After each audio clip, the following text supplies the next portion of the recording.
Welcome everyone. Just doing one more check on the WebEx, make sure everyone can hear us. We're going to go ahead and get started. Welcome to our President's Innovation Challenge Social. It's going to be all about forming your team today. So as you've probably seen our social workshop where we talked all about the challenge, you're going to be working together with a group of team members to solve a sustainability challenge. It's going to be between 3 and 5 people on your team with at least 3 different disciplines and majors, and each team has to have at least 1 undergrad and 1 grad student on each team. So what we're going to talk about today, I'm going to just go over some next steps, and then we'll talk about what today's event is going to look like. You're going to, if you haven't already, which most of you here have, I believe, submit your interest form by tonight at midnight. We have about 92 students already submit the interest form. Each of one has to submit the interest form? Yes. Yeah, so if you haven't already, just make sure you do that. You can go on our website and find the interest form. We're going to be hosting a lot of different workshops for you and recording all of them in case you can't make any of them. So then after today's session and after you form your teams, you're going to submit just 1 registration form. One of you will submit it with all of your information by November 28th. And then if any participants don't have a team, or maybe you're missing a team member, we can help you add either members to your team, or we'll add you to a team if you need to be added. And then you're going to be submitting your proposal by January 3rd. And next round of winners will be announced by January 10th. In between all of this, we're going to be sending you a lot of information. We're going to be sending you a proposal template, some guidelines, everything you need to know to be able to submit your proposal successfully. We'll be giving you a rubric so you understand what you'll be graded on, and all of that will be coming within the next week or so. So what we're going to be doing today is we're going to be hosting an innovative thinking and problem solving workshop. And then we're going to be hosting an idea incubation workshop. After that, we're going to get off of WebEx because the part after that is us doing this speed matching event. So you can meet other people and see if you want to form teams together. So we're going to do introductions, and then we'll explain to you all how we're going to be rotating so everyone has a chance to talk to each other. So I will then hand it over to Dr. Rippee for the first part. Thank you, Deb. Good evening, everybody. Good evening. Hello, Angelica. Angelica is online. She's one of my participants in the incubator. So a lot of what she's going to hear tonight, or you're going to hear tonight, she's already heard. So it's a repeat. But what I'm going to give you tonight is some tips on how to win. How to win an innovation contest. And you do it by innovative thinking. We all think, well, isn't innovative thinking like creative thinking? No, it's not. Actually, innovative thinking is problem solving. Very, very simple. So what I'm going to do tonight in the innovation challenge is I'm going to help you understand a model for breaking down this problem and then solving it. Because as last year, as we found, the teams that finished or scored the highest in the final round had a great solution to the problem. It wasn't that they had great technology or a great idea or they had a great presentation. Yeah, they had all those things too. But it began with understanding the problem and really getting into understanding it. And right now, your best efforts are spent once you've formed your team in trying to dig into this problem of sustainability. What does it mean? How is it? What are the facets that affect it? How is it defined? What are some of the opportunities around it? And doing that. And to do that, I'm going to show you a model here on the screen. I know it's hard to read, but you have this slide deck, so you'll be able to see it up close. And this is a model for innovation that was developed by an accelerator called Y Combinator. Has anybody heard of Y Combinator? Anybody heard of Airbnb?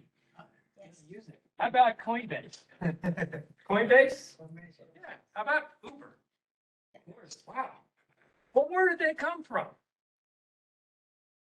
Y Combinator.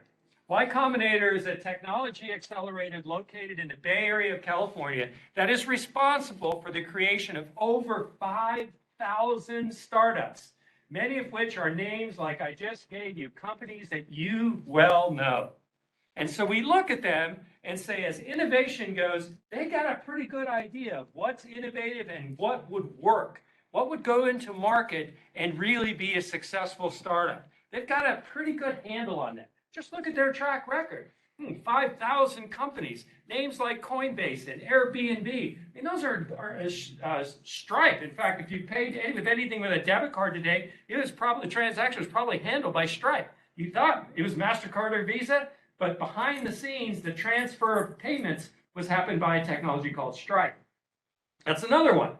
So the company that was able to identify those ideas and help understand how those became companies is Y Combinator.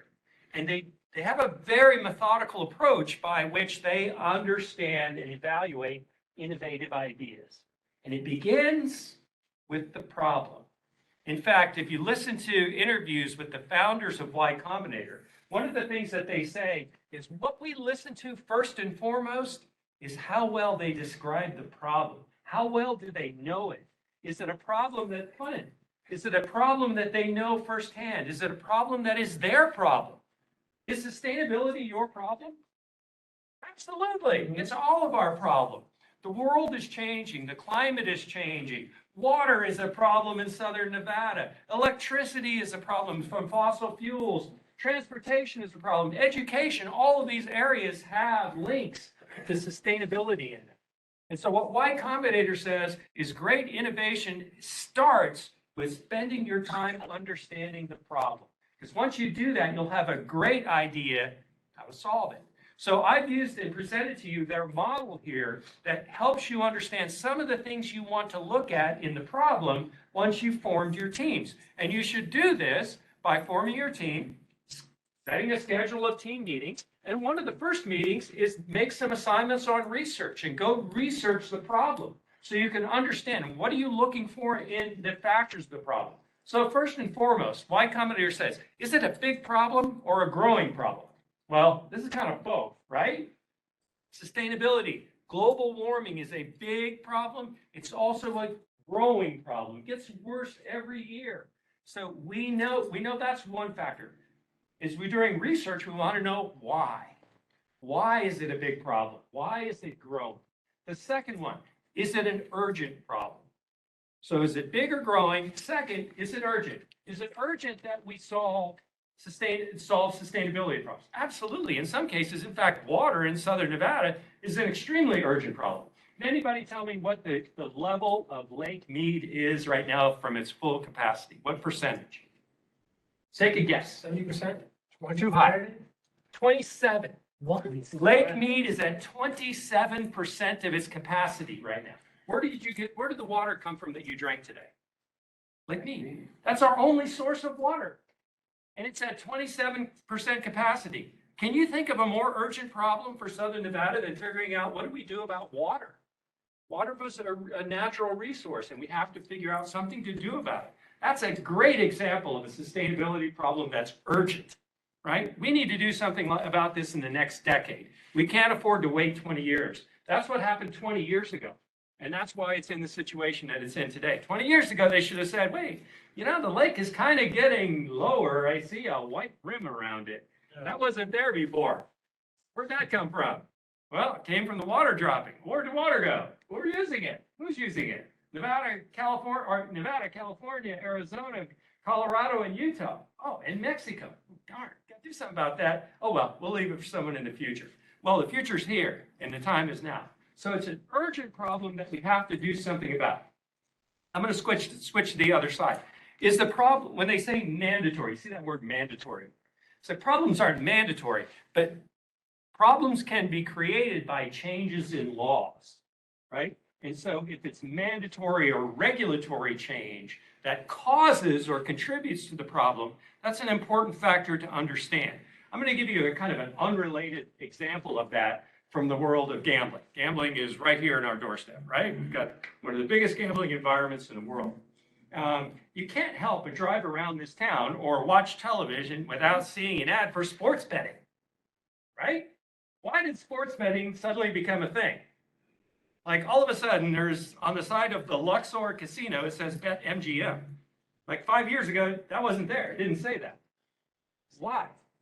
What changed? Well, what changed? Well, there was a regulatory change. So in 2018, the United States Supreme Court struck down a law called PASPA. Kind of irrelevant to sustainability, and I'm going to tell you this because it helps explain the concept. So PASPA said only 4 states of 50 states can have sports betting. Nevada was one of them. The Supreme Court says, you can't do that. That's not fair. You can't say something's legal in one state and not in another state from a federal basis. You can from a state basis. If you decide you don't want to do it, you don't do it. But you can't restrict them from doing it. So they struck out the law. It's a good move. But what it did is it opened up the market for sports betting.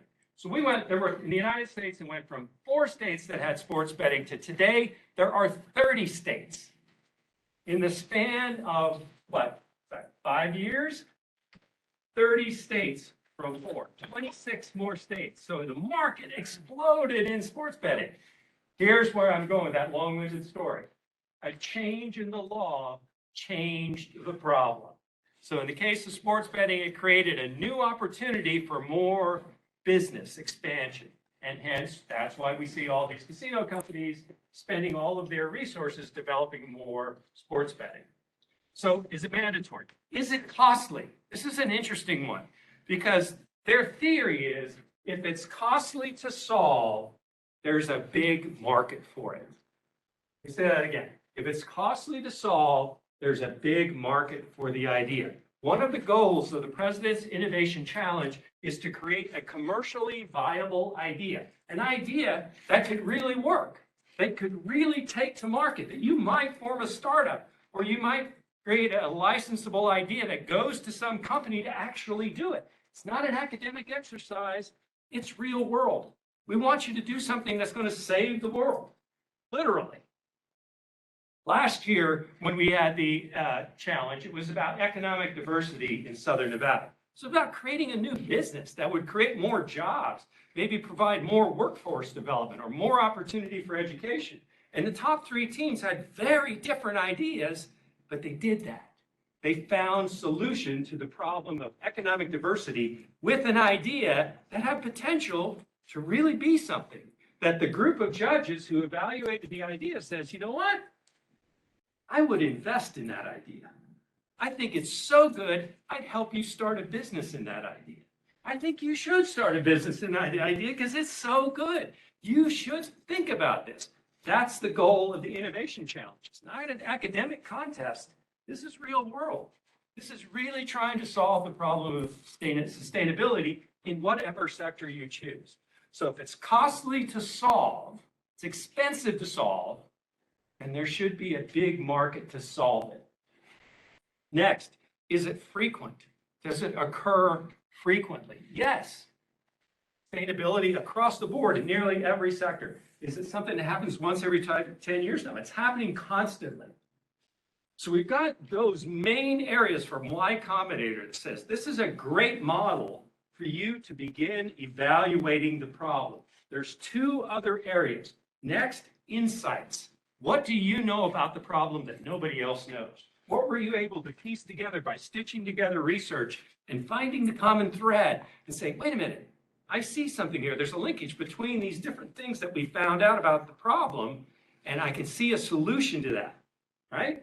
That's important. So that's insight. Too many startups fail because they don't have any insight to the problem. They just come up with a great idea. They're like, I'm going to do a startup about this. This looks like it's going to be great, and I think I'm going to be a billionaire. Well, unless you've got something to support that in terms of research and insight, isn't going to happen. So that's another factor. And the last one is clear hypothesis. I call it the pitch. The pitch is, what's your solution to the problem? Do you have a clear way? If I do this, if I create this app, if I create this game-based learning product, if I create this water recovery technology, then I will impact sustainability by X. There's a hypothesis in there. I have a crystal clear one on how I'm going to solve it. Uber has a crystal clear hypothesis. If I land at Harry Reid Airport and I want to ride to UNLV, well, my choices are A, I could walk kind of far, got luggage, rules that out. I don't have a car, I could rent a car. Okay, didn't make a reservation. Ah, bad idea. That's not gonna work very well. I don't even know where the rental car place is. I don't see any signs for it. But you might have to go off the airport. Rule that out. Taxi. Yeah, taxi. That's what I'm gonna do. So what happens when you come downstairs to baggage claim and you walk out to the front on a Friday evening to the taxi line? How long is it? 45 minutes. 45 minutes, maybe, right? You don't really know. All you know is you see a bunch of, and if you've never been through that queue and you look at 150 people standing in line, maybe it's 45 minutes, maybe it's 4.5 hours. I just don't know. I don't have any point of reference. So what Uber says is the person just wants to go to UNLV. It's a simple transportation problem. If I solve the transportation problem simpler than the alternatives, the consumer's going to pick me, right? That's a higher value proposition. So what do? They say, well, guess what? We're going to create a piece of technology. And in this technology, you'd be able to say, I just want to go to UNLV. And it's going to say, okay, it's going to take 14 minutes. Your car is a white Toyota. Here's the license plate number. The driver's got 5 stars. His name is Robert. And it's going to cost $16. I like that, right? That's simple. You solved my problem. You answered all of my questions. I don't have to worry about the line. The line is irrelevant to me. I just walked to meet Robert in his white Toyota, and 16 minutes later, I'm going to be at UNLV for $16. I like this. So that business model is a clear hypothesis. I just need to get from point A to point B. The customer just needs to go from Harry Reid Airport to UNLV. To the taxi cab company, now we're a taxi cab company, so we charge by the quarter mile, and if you have extra luggage, we charge for that. And our cabs are painted white or yellow, and we put advertisements on the outside and on top and in the back. You want to go where? Oh, to UNLV? Oh, yeah, we do that too.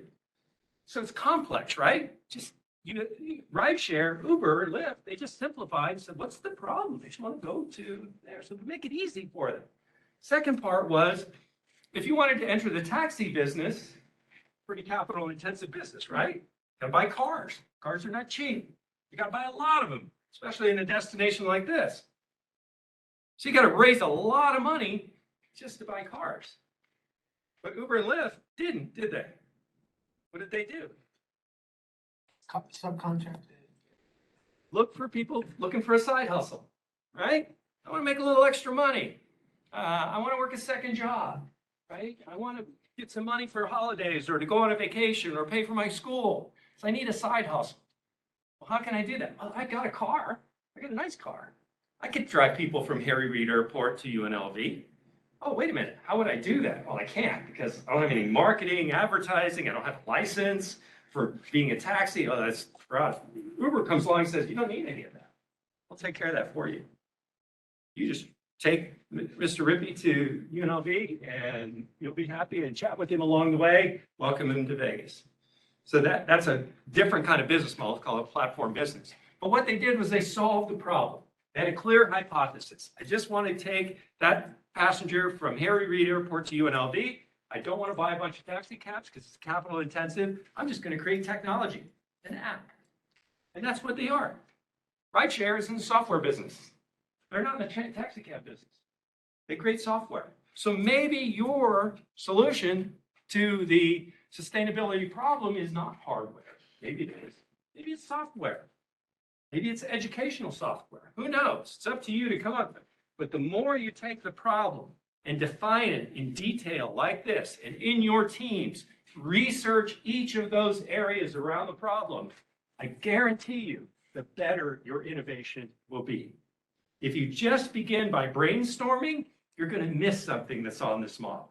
And on this model, the biggest, most powerful accelerator in the world, Y Combinator, says, hey, if you tried to get in Y Combinator and you hit these things on the mark, not only do you get to come into Y Combinator, they invest $500,000 in the companies that are accepted. Pretty compelling case study as to why to do this. So this is the problem model that Y Combinator has designed. Now, I'm going to introduce who am I? Well, how does he know this? Who is this guy that's up there talking? So I'm Dr. Robert Rippee. I run our Tech Incubator, our Startup Incubator, and our Accelerator at Blackfire. So our incubator is located over at Hughes Center. The Hughes Center is right off of Flamingo and Cobalt, right there back behind Bahama Breeze. Back that big office park in there. That office park is owned by a company called Blackstone Capital. They're a private equity firm, one of the largest in the world. They own all of that land, all of those buildings. So they approached UNLV a few years ago and said, you know what? We'd like you to open an incubator here to help startups. And if you do that, we'll let you use this space for free. This is office space that's $10,000 a month. And they said, we want you here. Why? Why would they want a startup incubator there?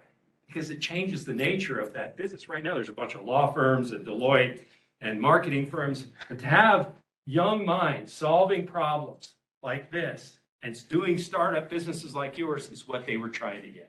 They wanted to change the kind of the personality of the office park, to get it more tech and more entrepreneurial.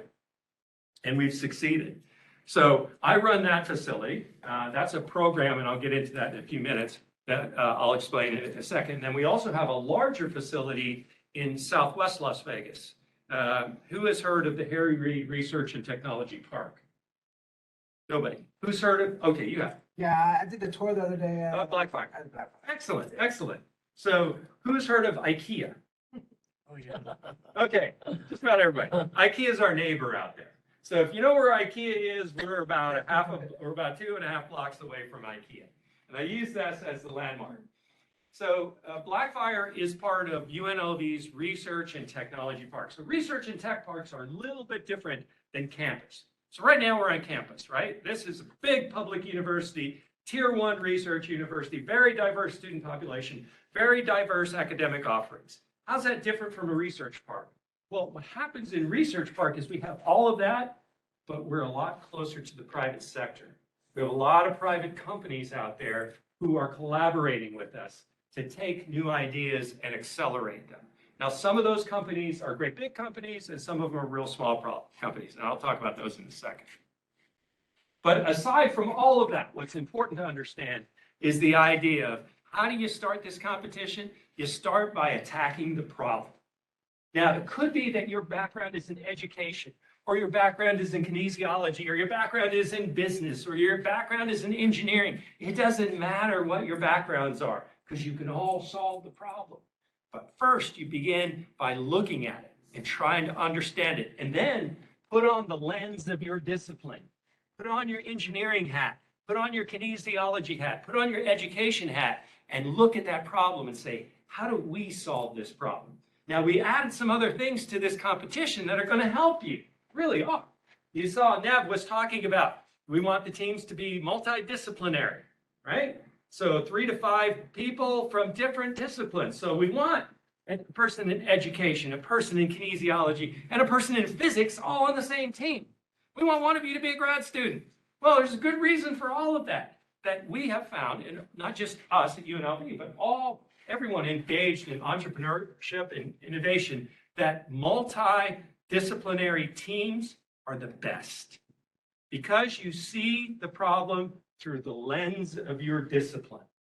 You see it as an engineer, you see it as a kinesiologist, you see it as a business person, and you each add a different perspective.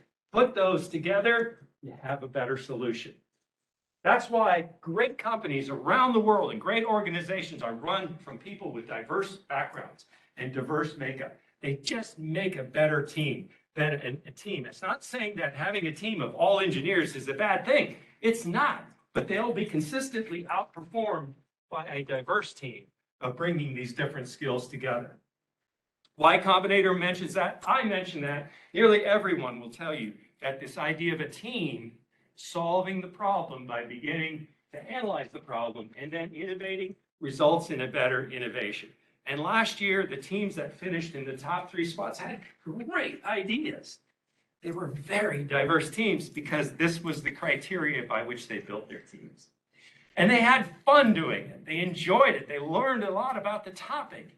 We had teams who were working on prototypes. I think all three were at Blackfire. So at Blackfire, we have a makerspace. If you've been in Lead Libraries makerspace with the 3D printers, so we have one at Blackfire as well. We've got 4 3D printers out there. We've got laser cutting machines, routing machines. We got all of this equipment out there. And those teams were at Blackfire working on their prototypes, which is the second phase of the competition, but it gives credence to the fact that they had fun. And I remember going out there and seeing them working with students who'd never touched a power tool in their whole life. We're working on building a prototype out there and having a great time doing it. So this is part of this early phase. This is what you do right now. So this is a social event tonight. Try and find out who do you want to team with. Maybe there's some chemistry there. Maybe it's a friend of yours you came with tonight. Maybe it's a complete stranger, but you hit something off tonight and you have diverse disciplines. Hey, let's be on a team together. So doing that, once you've done that, organize, coalesce your team, start a schedule, start meeting, and then go there. Go after the problem. What do they mean by sustainability? Well, what does that cover? Are we talking just about climate change? Could be. Water? Could be. Education? Could be. Power? Could be. Fabrics? Could be. Tell you one thing, we've got a really interesting company at Blackfire right now called Pureland. They're a startup. And I don't know if you saw the sheets when you were out.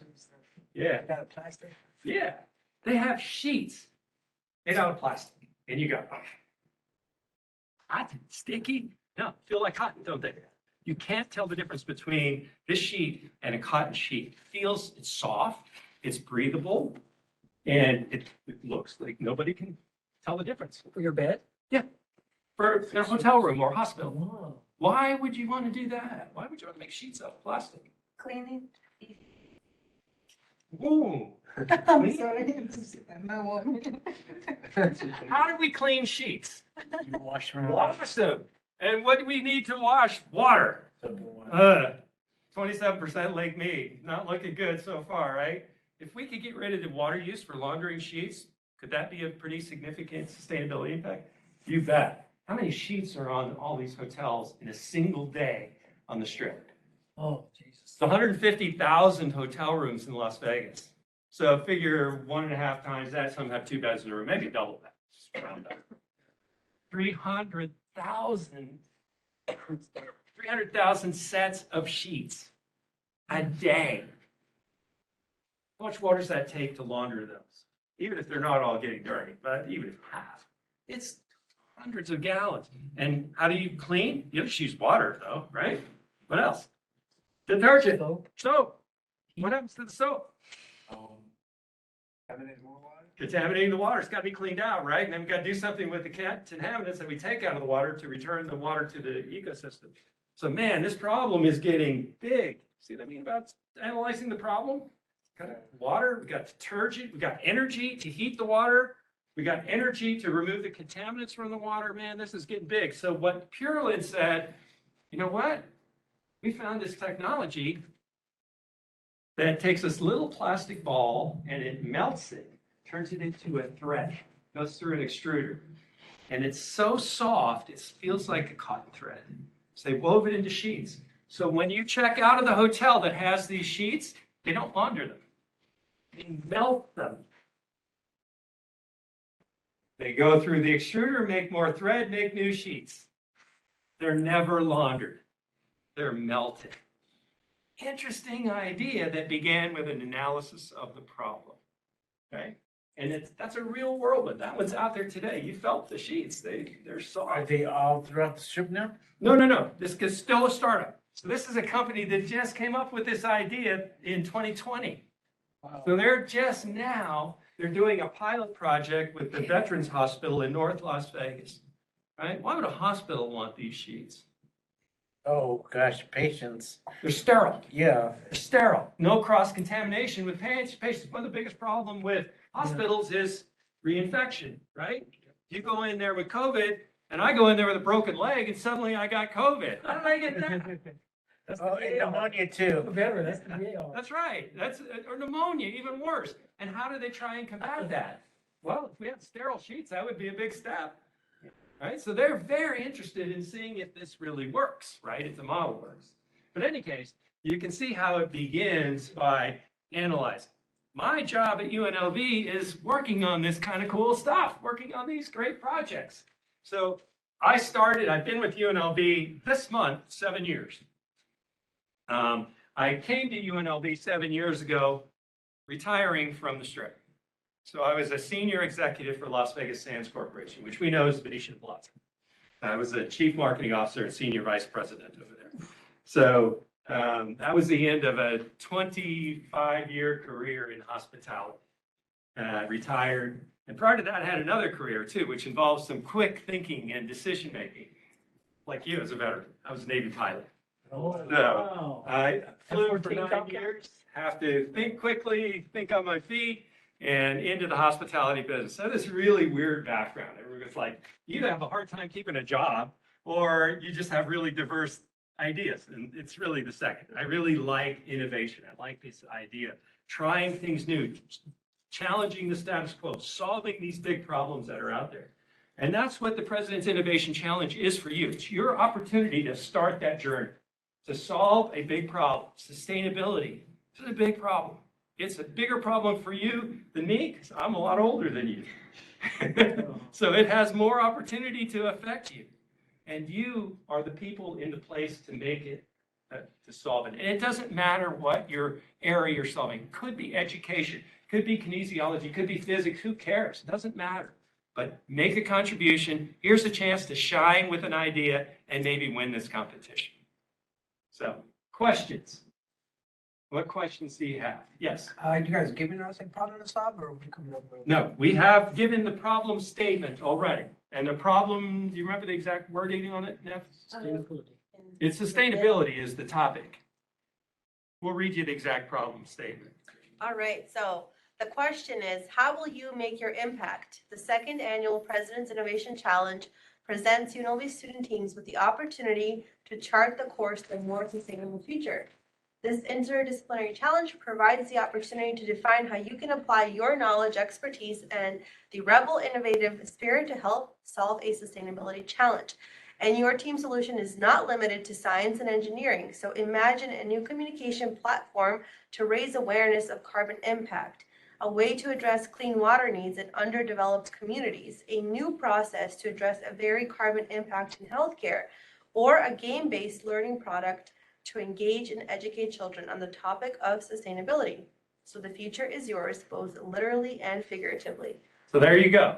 So it's a kind of a 30,000-foot statement of problem, sustainability, narrow it down to one area using a model like this, and then solve it. And present that solution in this project for the first round of competition, which ends in January, and then those that move on to the second round, that's done in May. It's May, right? Okay. That's April. April, sorry. April 20, 4/20, April 20. Is there like a select number teams or just by the ideas? So each team will come up and you'll submit a written proposal in January. Those will be evaluated by a panel of experts. And then the top, it'll be some percentage of the total submissions will move on to a second round. And that in that second round, you're by a team. Okay? So your team all moves on. Now, one question that's come up is what if a team member graduates in December? That's okay.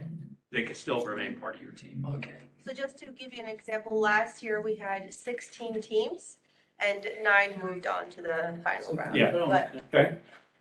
Yes. The first proposal, is it in writing, is it like a PowerPoint, or is it like a written document, or? It's a document Is submission. it so you guys send us like a template, and then we fill out the template? So we'll give you a template. We'll actually do a workshop with you as well. And then we'll give you the rubric by which the Okay. panelists will rate your proposal. Yes. Yeah, Yeah. so we'll tell you everything. These competitions are like that. There's nothing hidden. Everything is on the table. Here's the rubric on how they'll judge what you're submitting. Here's the judges. You want to look them up on LinkedIn, see who they are, see what field they're in, what they might be thinking of. So if you've got a, let's say, a recycling plastics idea, and one of the judges is Dean Venkat from the College of Engineering, you got to assume Dean Venkat knows a lot about engineering of plastics. So he's going to ask some really hard questions. Better be prepared to answer those. both in your submission, and then the second part is an actual stand-up presentation. In May or In April? April. In Okay. April, you actually, those that move on to the second round will compete in front of a live panel of judges and a live audience to pitch their idea. Okay? Where are the judges listed at? We haven't picked them yet. Okay. How many will there be? Good question. We haven't picked them yet. I'll submit some names. It's usually a Zach- combination Zach, of looking at the subject matter I see. of what the submissions are and identifying industry experts and academic experts, so you have a blend of both. Okay. And then people you would expect to see, like Dr. Bo Bernard, or Dr. Bernard is the Vice President of Economic Development for the university. He's my boss, and he's in charge of innovation and entrepreneurship, Blackfire, and the incubator. So he's obviously one of the judges. So those are examples of, so there'll be some obvious ones, and then there'll be people that move in and off the teams. So if we get a lot of water submissions, we might invite someone from the Southern Nevada Water District to come and be a judge. Okay, yes, sir.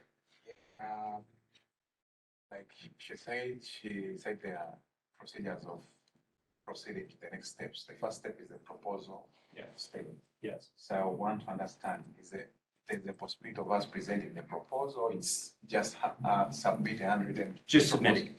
Also, it goes through the judges saving, and then if it goes through, then they're correct. Right, because they bought into your idea and they say, okay, which is the second part. The easiest way to think of the difference between the first and the second part is the first part is your hypothesis. Here's what we think we can do. Your second part is your proof.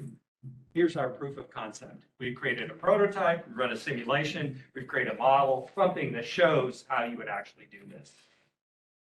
So after you submit your teams by November 28th, we'll then send teams information. Here's what you're going to be submitting. Here's the template. Here's the rubric. So basically, we're going to have two sets of judges. The first set of judges will be submitting, will be reviewing your proposal, and then after you move on, then you start working on that proof. And then in April, that's the second set of judges that are going to be reviewing both your written submission and the presentation that you are going to. Then when is the Yeah. winner announced? It's at the event. Oh, at the event, yes. Yeah, they did You're an gonna- amazing job of scoring it right there. And the top three finishers are announced at the event, live. Yeah, and you can invite family to it. It's a really fun event. They did a great job. There was food there, beverages, music, and we had it at Thomas and Mack in the Casino Pavilion, and it's just really super fun. It's a great capstone to this. So to finish off, a couple of things. I talked to you about the problem model. So how to successfully compete in the challenge? Form a great team, look at your strengths, set a schedule. Anybody got a certification in project management? You may want to understand what that means. Start with the end and back up. And then attack this problem. Go after the problem. Look at the facets of the problem and let that inform your idea. Create that model for your idea. Show the very clear relationship between the problem and your solution. That's what the team that finished first last year did really, really well. They showed a very clear connection between here's the problem, here's our solution. And anybody understanding the problem at this detail would have come to the same solution because it was so clear. And here's an interesting thing. This is a hard one, and I'm not going to say too much about it, but this has happened where we've seen what's called a SISP, SISP, a solution in search of a problem. I'm going to give you an example of that. At Blackfire Lab, we have a robot named Pepper. So Pepper's an artificial intelligence robot. It's about this high.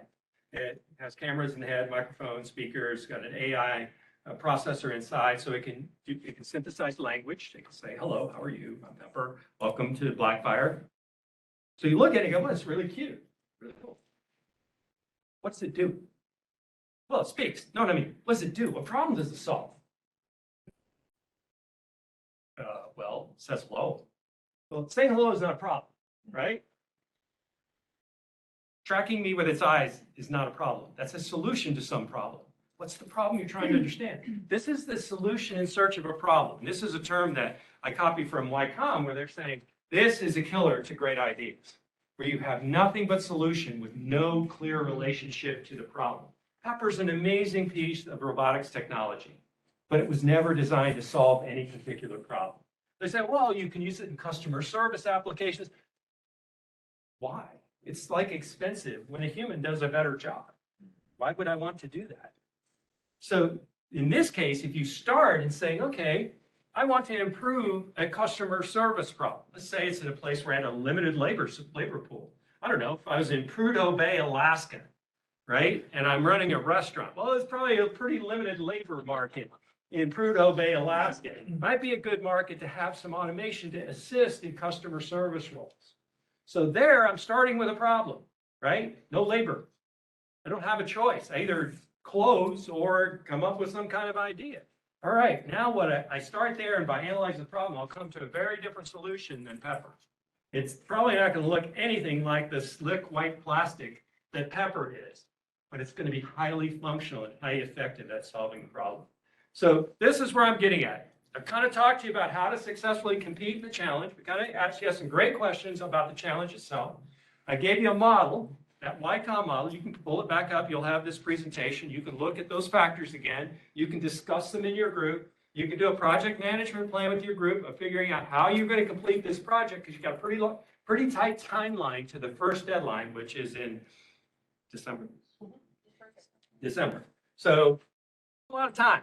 You're going to have to get to work, and you do have some other factors coming up in between, like, oh, I don't know, finals. That might be happening for some of you, if not most of you. So you're going to have to work around that. But it's a great competition, and it's well worth your time. Sorry, just to clarify, it's January 3rd, so you have winter break. Oh, good. Work on your proposal. Okay, covered that. Danger, avoid the solution, search a problem, and there you go. All right, I'm going to give you some examples here. Solution in search of a problem. What's the leftmost one appear to be? Skateboard Kind on a of a- fan? Kind of a skateboard drone mashed together, right? Yeah. What's the problem? Solving. Injury? I need more personal injuries. Yeah. Right? What's the next one? Solar powered flashlight. Wow. You need the light if you want it. Oh my God. I mean, it's a good problem to solve, right? Energy, renewable energy source, right? Any engineers in the room? Any double E's? Is that enough solar panels to run a flashlight? I could run a house. Charge the battery and then, How long do you think it would take to charge D-cell batteries with a panel like that? Just rough guess, just guess. 5 hours. 5 hours. Okay, 5 hours of charging to use my flashlight. All right. Maybe needs some refinement, but nah. The next one looks like a cup with finger depressions. So you don't drop your cup. Hey, there you go. Paper cups, alternative. All right. Next one. I have no clue what that is. That's a vertical takeoff aircraft with jet engines on the end of the wings. So the wings spin around like a helicopter. Okay. Wow. They actually built that. It vibrated so badly that it almost killed the pilot just from the vibration alone.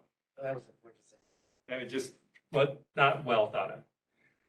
Okay, so talked about that, talked about ride sharing and music sharing, same. Okay, I'll go on to the next part, idea incubation. So I'm going to explain a little bit more about how we do this at UNLV. That's the only slide I have. Okay. So ideas begin what you're doing right now, President's Innovation Challenge. They also begin in capstone projects. They also happen in research projects. They also happen in, I don't know, senior design competitions. They also happen in innovation courses like my class or the gaming innovation class. We have a gaming innovation class where you can create a new casino game. Wait, they're kind of all made.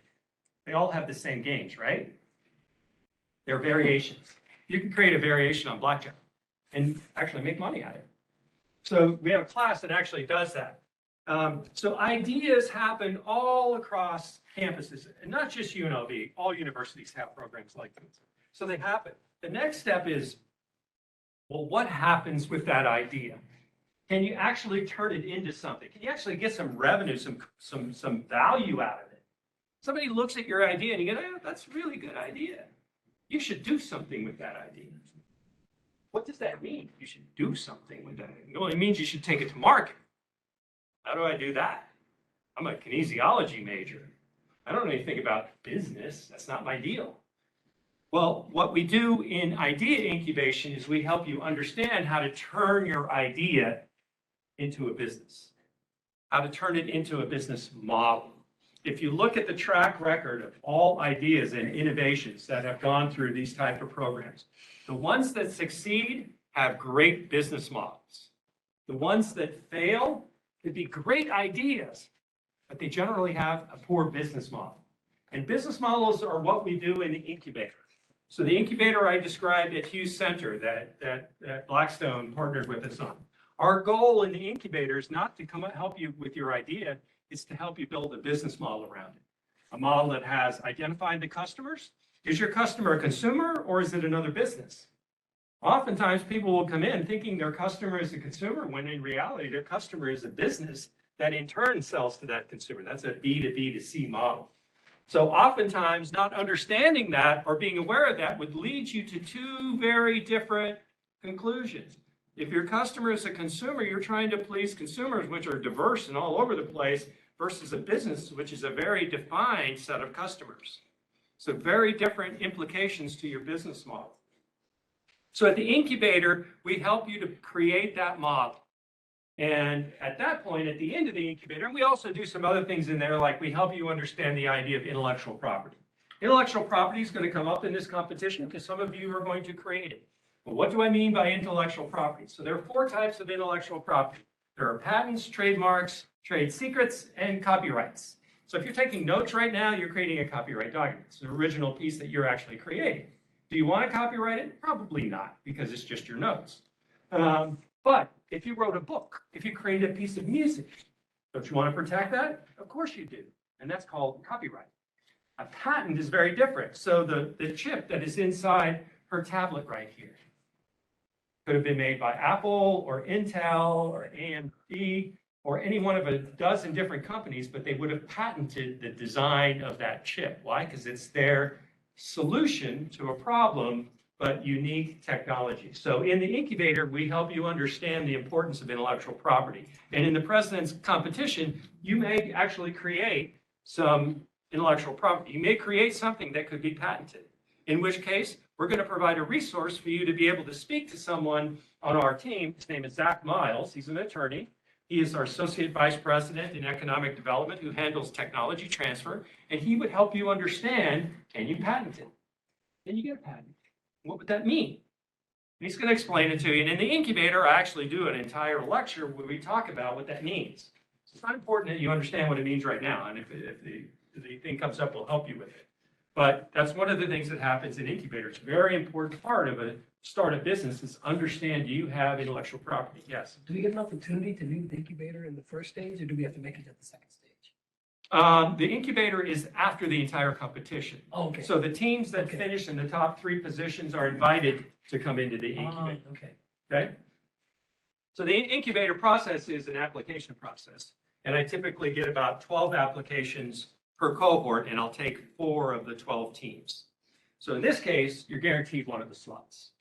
Okay? That's simple. So that's the incubator. That's the first stage. We're going to help you to create a business model and then prepare you to go out and raise capital. Every business to start needs capital. You need capital to buy computers, to work on your prototype. And so we prepare you for that by doing a pitch deck. So a pitch deck is a much more elaborate version of what you're going to present if you make it to the second phase of this competition. At that point, startups have a choice to make. They can go to the market. You can put your app on the App Store and try and see if there's consumer adoption of your app, or you can go and develop the product some more. Your app's not ready yet, so you need to raise some capital to hire developers to help you, or your product, your prototype is not finished yet or not in a good enough state to show investors, so you need to work on that some more. Or in the case of the example I gave very early in the presentation, some big business comes along, sees your idea and says, we really like that. That solves a bigger problem for us that we have not been able to solve. We want to buy your idea. So we have one of the teams that's one of the early teams that went through the incubator is in that stage right now. They had an idea that was really good. They got into the incubator. They put a nice business model around it. Then they showed their idea to a large company that was in that space. And the CTO of the company took a look at the idea and said, you are solving a problem for us that we have been working on for 2 years. We have not been able to figure this out. You solved it. Let's talk about your company. Let's talk about your idea. Yeah, me too. And I'm glad he did. Because that's what the point of these programs are, is to launch that rocket, literally. Put you on the launch pad and get you moving in that direction of commercialization. So incubators like our incubator build business models. Accelerators like Blackfire take you to market. This is where you get to go and hang out with Panasonic or LG or Amazon Web Services or Aruba Networks or any one of 70 companies that are located at Blackfire. There are also 2 very unique startup companies at Blackfire. They're called unicorns. Who knows what a unicorn is? Not the fictitious unicorn. There you go. A company, a startup with $1 billion valuation. We have 2 of those at Blackfire. In fact, we have 3 that we're associated with, which Nevada has produced 3. And we got all 3 of them. So we have Sightline Payments, which handles payment processing primarily for casinos. We have GeoComply. Remember I told you a story about sports betting? Right? So if you have a sports betting app in Nevada and you cross into California, what happens? It stops. Who made that software? GeoComply. It's a geofencing software. Knows that your phone left where it is at all times, uses GPS on your phone. They didn't invent GPS. They used the one that's already in your phone. They know when you hit the prim and it says, okay, sports betting turns off. Okay, that's what they made. So that's GeoComply. Got those 2 startups, and then Switch, which is the data center located across the freeway from 215. That's the other unicorn in Nevada. So we have great relationship with Switch. So those are 3 powerful that started as startups. Somebody had an idea to solve a problem. Omer, who's the CEO for Sightline, had an idea for digital processing of payments for casinos. It can be done. And everyone's like, oh, we don't do that. We use cash around here. How would you? It's like, yeah, it can be done securely, safely, better than you're doing it too, by the way. And now he's the standard. All right, so that's how idea incubation works. You go from creating an idea, which is what you're doing right here, to building a business model, to taking it to market. And those are the 3 steps, and we're here as a university. We've built an entire ecosystem to help you do that. And kind of shepherding that ecosystem, that's my job. Questions, other questions you might have? None? All right, yes. We came with some ideas and we wanted to kind of like, how would we? Good question. So you already have an idea. What would you do? Or you have 20 ideas, right? You've always been sitting in the back and as you're eating your oatmeal in the morning going, you know what? I got this water problem solved. I know how we could do it. What I suggest is you take them and put them on the table with your team, because you're going to have a diverse set of views then, right? But I wouldn't begin by saying, here's my idea. I'd say, here's the problem. And if they come to the same solution as your idea, then you're getting validation. So if you start with solutions, you're doing the CISC thing. You're creating peppers, right? Not saying it is, but I would work with your team on helping understand how your solution and the problem are related. Make sense? I guess we wanted to be on teams who had the same trajectory, I guess. Like discipline? Software. Yeah. Someone who wanted to focus on environment. Well, I mean, that's part of the challenge of a competition like this. And it could be that you hang on to your ideas, but you learn a lot about the process in the President's Challenge, right? You learn a lot about collaborating with multiple disciplines. And maybe you make some good friends, right? And you create some great contacts. And now you've got someone, what's your major? Dual art and psychology. Do art and psychology. So maybe you make a friend who's an engineer. And you begin to see how engineers look at similar problems, because you already have a perspective as human, art and psychology, right? So maybe that's just part of it. Maybe not all the ideas can come forward, but maybe there's a chance to bring one, or to at least understand the process for taking one. Okay? Other questions? Any questions online? Nope. Back to you now. Thank you. Thank you for, to our participants that joined us on WebEx. What we're gonna do now is we're gonna log out of WebEx, but we're gonna share this recording and slide deck with everyone.